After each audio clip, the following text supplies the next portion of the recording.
Today we're at Stoney, Littleton Long Barrow. It is one of the best preserved long barrows in Britain, and it's really beautiful. But I could tell you, unless they've repaired the bridge, it's a little bit of a trek.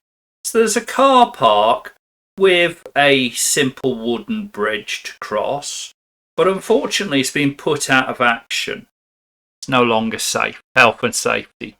So you need to walk back down the valley and then cross to the farmer's bridge, go through the gate, follow up to the track and follow the track along. And at the end of the field, it becomes a bit more obvious. The Long Barrow is actually at the top of the hill in front of us. So it's probably like a 15-minute walk max. But it is well worth it. It's a delightful little wedge-shaped family tomb. It's a burial mound with probably 4 generations were buried in here. And sadly, it's all been pillaged. And there's nothing except the structure itself. But the structure is beautiful. And it's in such a wonderful spot. As you always find with these long barrows, they're on top of a hill, looking down a valley, capturing an idyllic view of an England that hasn't been lost. And maybe that's because these burials are in remote places that they're found. This is actually about 15 minutes drive from the centre of Bath. And it's certainly quite popular with hikers. There was a lot of hikers, people on motorbikes, runners who seem to be ultra runners, seem to like it here. Now we've made it back to parallel with the bridge that you're supposed to cross at, which has been put out of action. But you just come up the slope here, and in front of you, you emerge to an ancient burial. And it's remarkably well preserved with dry stone walling all around the base and a very obvious door. The door, if you look on the left hand side, one of the most obvious features is there's an ammonite in the stone on the left of the door frame.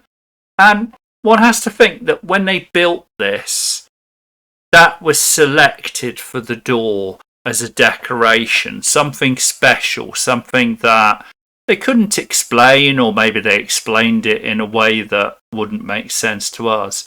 And there it is. You can see the Long Barrow in front of you if you're a bit eagle-eyed. But it's going to become much clearer as we get to it. It's very beautiful, wedge-shaped. There's 7 chambers where it's presumed the same family was buried over multiple generations. And it's actually open. It was first opened in 1760, but unfortunately archaeologists only arrived in 1816. So a lot of the bones and evidence of burning that were recovered was just a portion of what had been there.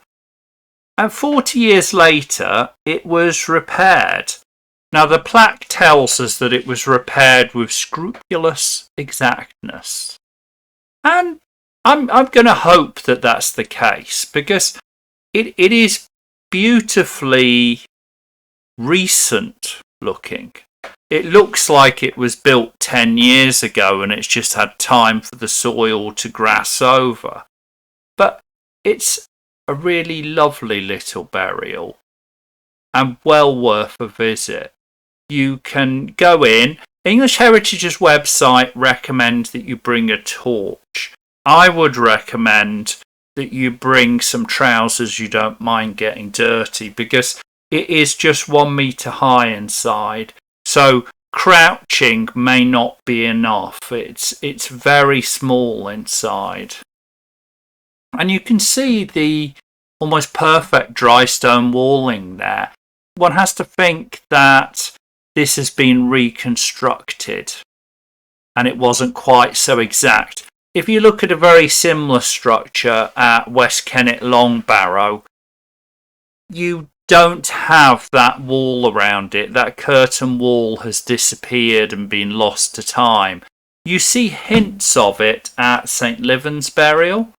And if you go to Coldram Long Barrow in Kent, one of my personal favourites, although you only have the gateway, the door to the burial chamber in place, you can see the stones around the side that would have formed this walled structure. So I do think there's been quite a bit of reconstruction, but probably a thoughtful reconstruction. You can see how the structure was put together, and it makes sense even if it does look very recent. And when I say recent, it's been in this form, exactly like this, with just minor repair by, you would hope, thoughtful English Heritage and Ministry of Works workers. So it has looked like this since at least the 1850s. And I'm going to give the benefit of the doubt that this is pretty much what it looked like 4,000 years ago. The burial dates from 3500 BC. It is 30 metres long, about 15 metres wide, and there's a small passage 1 metre high leading back about 15 metres into the mound, with 3 side chambers on either side opposite each other. You can see there's been some repair, and this was closed for a few years, but they've put in place metal supports and rods to hold the structure together. Largely, this is what the burial actually looked like. And when you see somewhere like Kit's Cotty, where only the door is left in place, or Coldram Long Barrow, you have to in your mind imagine that this is what the overall structure looked like. It actually was a much deeper passage. And as you can see, it is not very high. Either they were quite short or they were happy to go on their hands and knees, but I struggled with the height in this particular burial, and I certainly couldn't get down to the end. It's striking, beautiful, and probably the best preserved example I've seen where you can actually go. If you admire Stone Age sites and enjoy Neolithic burials, or just want to see how the ancient Britons lived, if you've been somewhere like Avebury or Stonehenge, this is a perfect place to visit. And although it's a little bit of a trek and quite a narrow road to get here, it really does pay off.